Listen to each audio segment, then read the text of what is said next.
Túto reláciu vám prináša nový bazárový portál nabazar.sk.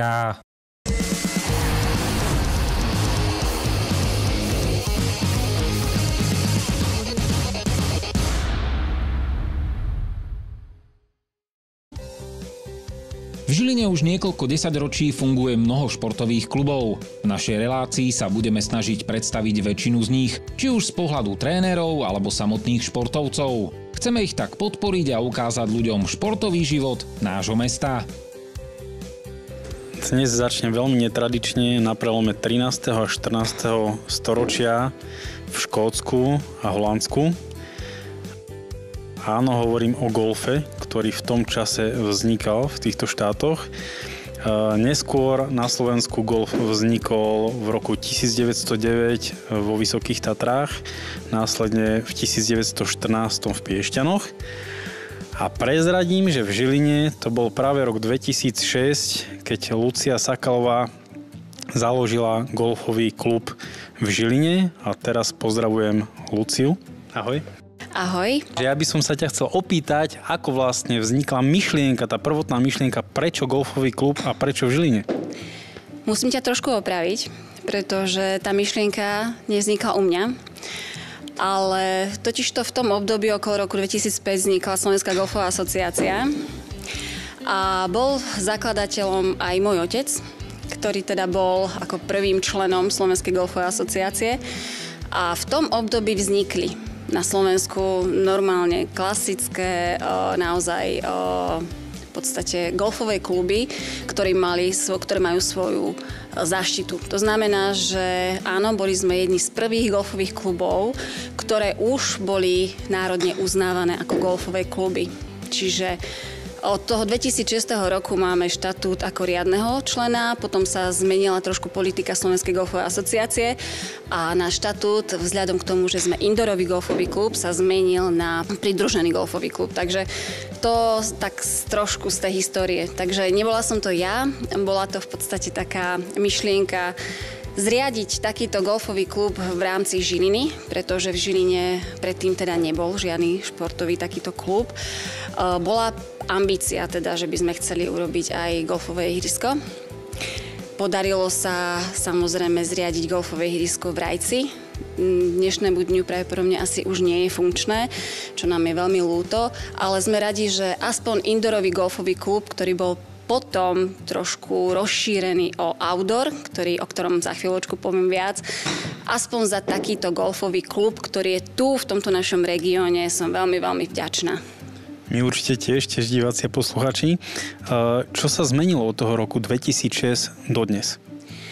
Tak, čo sa týka našeho golfového klubu, samozrejme členská základňa, ktorá z prvotí bola naozaj veľmi hustá, alebo naozaj tá členská základňa tvorila okolo 100-150 členov.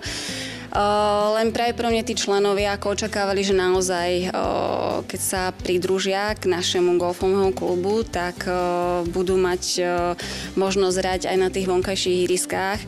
Ale keďže, ako som spomínala, sa nám nepodarilo to golfové ihrisko zriadiť v meste Žilina, a týmto pádom ja možno, že aj apelujem na našich Žilinčanov, že by bolo super, pokiaľ by teda niečo také napríklad ako je v Trenčíne vybudovali aj v tejto oblasti, pretože je to naozaj silne žiaduce.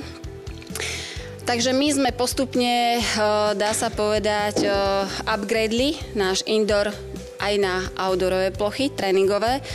Takže toto je taká naša možno bonita, kde naozaj tí ľudia nemusia len cez zimu trénovať, lebo indoor slúži vlastne na to, aby ľudia mohli počas zimy trénovať tento šport, pretože ako je za nami vidno, tak športovci trénujú s riadnou golfovou loptičkou, trénujú s riadnymi golfovými palicami a dá sa povedať, že je to taký akože zimný tréning, aby potom, keď už začne vonkajšia sezóna, niekedy marec, apríl, aby proste išli na to vonkajšie ihrisko a boli v podstate pripravení. Takže preklenuli sme vlastne aj to letné obdobie, kde k nám môžu prísť trénovať, pretože máme vlastne golfové siete a plus k tomu máme aj chip-in a patin areál. Takže to je taký malý upgrade.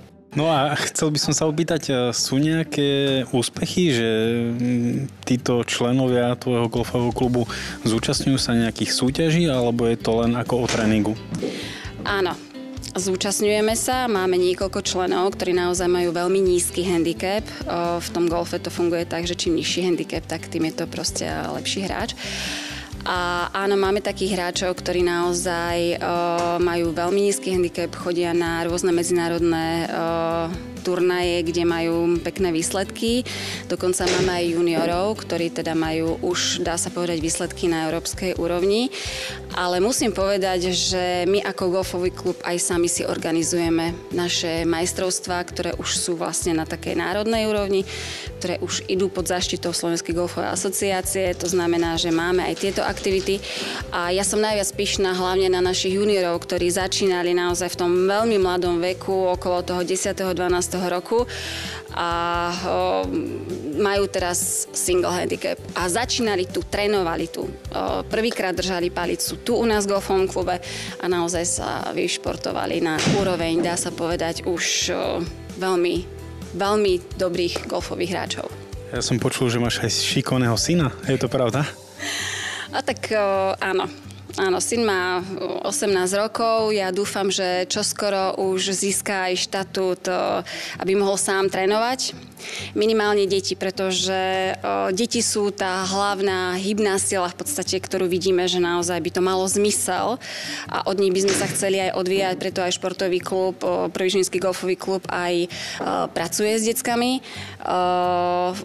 Keď ešte náš pro tréner Roman Kianička fungoval na dennej báze u nás v golfovom klube, tak bolo to na vyššej úrovni a práve preto potrebujem toho môjho syna, aby teda sa aj on zaangažoval do tejto činnosti, pretože Roman už teraz vieme teda, že je v Trenčíne a ja mu veľmi pekne ďakujem a aj týmto ho veľmi srdečne pozdravujem.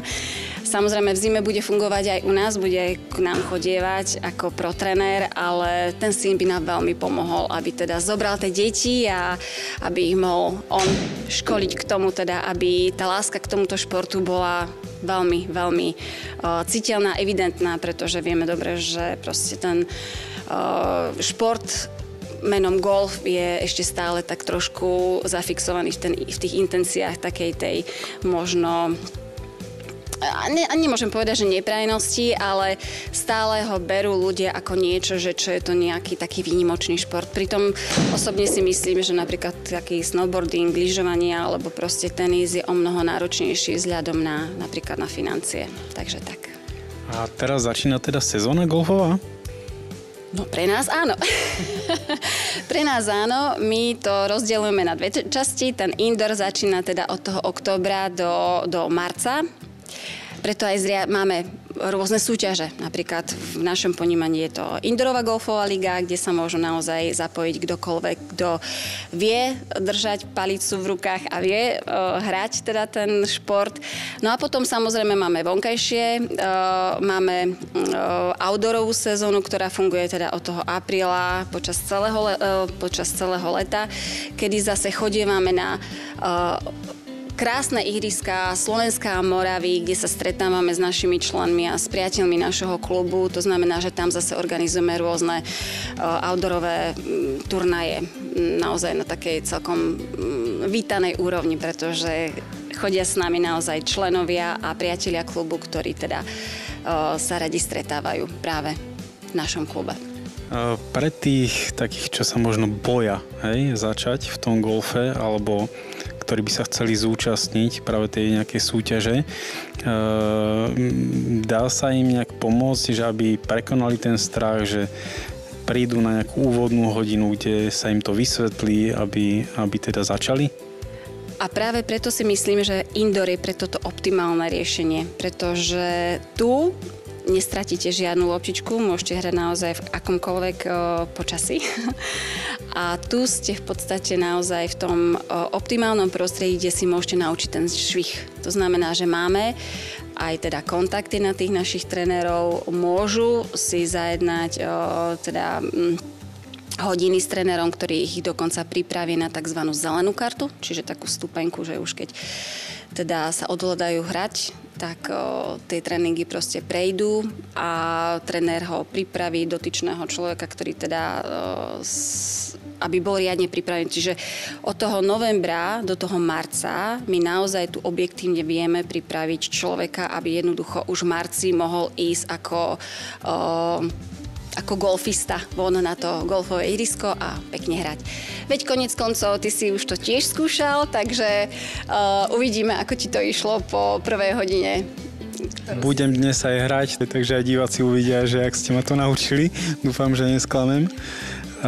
Čo by si ešte povedal tak smerom do budúcnosti, že pokiaľ by nejaký sponzor alebo niekto chcel pomôcť vášmu klubu, čo by sa dalo spraviť ešte lepšie a viac ako doteraz?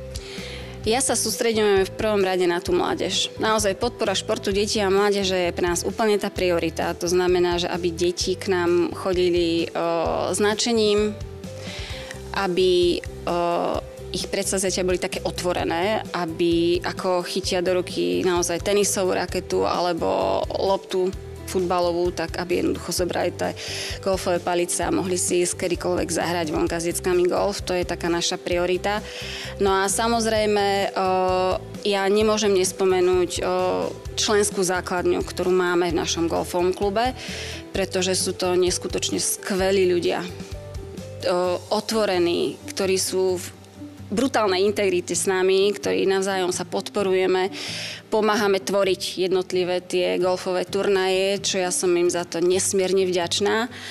A toto je taká tá moja vízia, že aby sme naozaj boli v tom ponímaní tých klubov, ktoré sú na Slovensku, taká tá stálica, lebo je to veľmi príjemné, pokiaľ aj napríklad, keď sme mali asi pred 2 rokmi na golfovom ihrisku na Táloch majstrovstva a veľmi to bolo príjemné, keď vedenie Stálov proste nám pogratulovali, že je to úžasné, že napriek tomu, že sme indoorový golfový klub, tak už fungujeme v podstate tak dlho, od začiatku sa držíme a proste tá členská základňa je stabilnejšia a stabilnejšia a že máme za sebou aj tú prácu s tou mládežou, aj v rámci tých vzťahov, tak proste je to úžasné a ja verím, že aj naďalej pôjde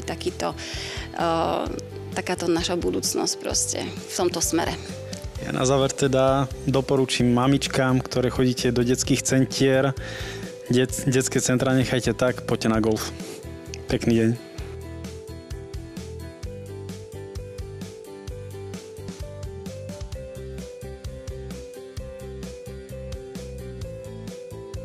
Túto reláciu vám priniesol nový bazarový portál nabazar.sk.